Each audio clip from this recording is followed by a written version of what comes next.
êtes-vous déjà demandé, bon, je fais quoi maintenant avec ma formation? Vous savez que vous voulez aider vos clients, que vous avez une bonne idée, voire même que vous avez un début de structure. Mais dès lors qu'il faut poser des objectifs clairs et mesurables, c'est le trou noir.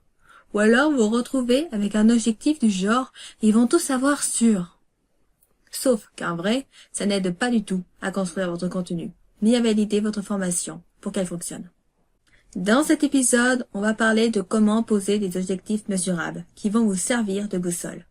Parce que c'est bien joli d'avoir des idées, mais si vous ne savez pas vers quoi vous voulez amener vos apprenants précisément, vous risquez de vous éparpiller, de douter, de procrastiner, encore et encore. Si vous galérez à formuler des objectifs de formation, vous n'êtes pas seul. Ce n'est pas inné et ça ne vient pas automatiquement avec l'envie de transmettre. Souvent, ce qui bloque, c'est qu'on confond les objectifs de la formation avec les intentions pédagogiques floues du style « je veux qu'ils comprennent »,« je veux qu'ils apprennent à »,« je veux leur donner les bases ». Mais les termes « comprendre » ou « apprendre » sont difficiles à mesurer. C'est comme si vous disiez « je veux devenir meilleur en sport ». Ok, mais c'est quoi meilleur? Vous voulez courir plus vite, faire 30 pompes, ne plus avoir mal au dos? Sans indicateur, il est impossible de savoir si vous avez réussi. Dans une formation, c'est pareil.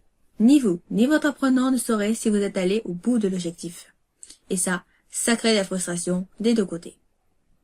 Donc, un objectif mesurable, c'est un objectif qu'on peut observer, valider et évaluer. Pas besoin de sortir une grille d'évaluation notée comme à l'école, mais il faut qu'à la fin, on puisse se dire « Ok, mon apprenant est capable de faire ça ».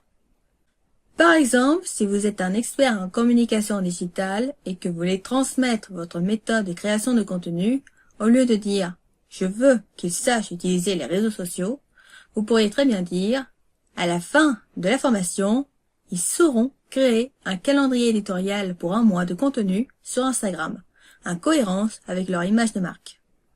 Là, vous savez ce que vous voulez observer, vous savez ce que vous devez leur apprendre.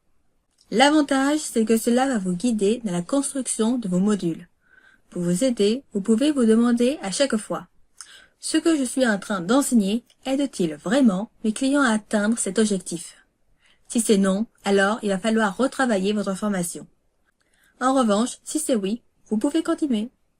Au final, vous allez gagner du temps tout en restant focus et surtout, vous allez avancer. Pour aller plus loin dans cet épisode, voici un plan d'action que j'utilise qui est la méthode de l'objectif action. Posez-vous cette question. À la fin de la formation, que doit savoir faire concrètement mon apprenant? Et le mot-clé ici, c'est faire. Pas comprendre, pas connaître, pas découvrir, mais bien faire. Vous pouvez écrire votre objectif comme si vous rédigiez une mini-tâche dans une to-do list. Par exemple, créer une bio Instagram optimisée. Ou encore, tourner et monter une vidéo d'introduction, de formation avec Canva. Ou encore, rédiger une page de vente claire et impactante. Plus c'est concret, plus c'est motivant, pour vous comme pour votre apprenant. Et vous verrez qu'en posant ce type d'objectif, vous allez automatiquement structurer votre formation en étapes logiques et en mini-actions. Donc, mettre en place des objectifs bien posés vous permettra de ne plus perdre de temps à vous demander « Que vais-je mettre dans ce module ?» parce que vous savez exactement quelles compétences vous allez transmettre. Vous procrastinerez moins parce que vous verrez les choses avancer petit à petit.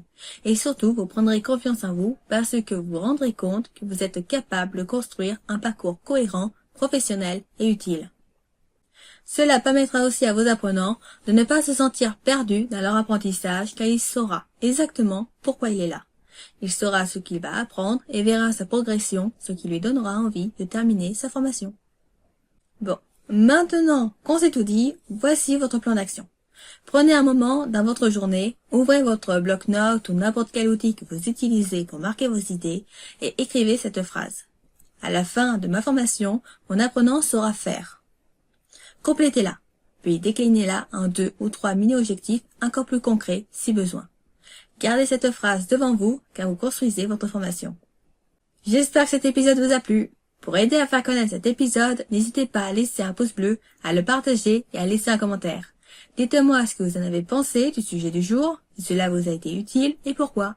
Votre soutien est précieux et m'aide énormément à développer et à améliorer ce format. Un petit commentaire peut faire toute la différence.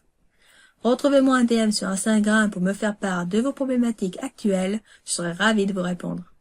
Encore merci pour votre soutien et vos retours. À très bientôt dans un prochain épisode.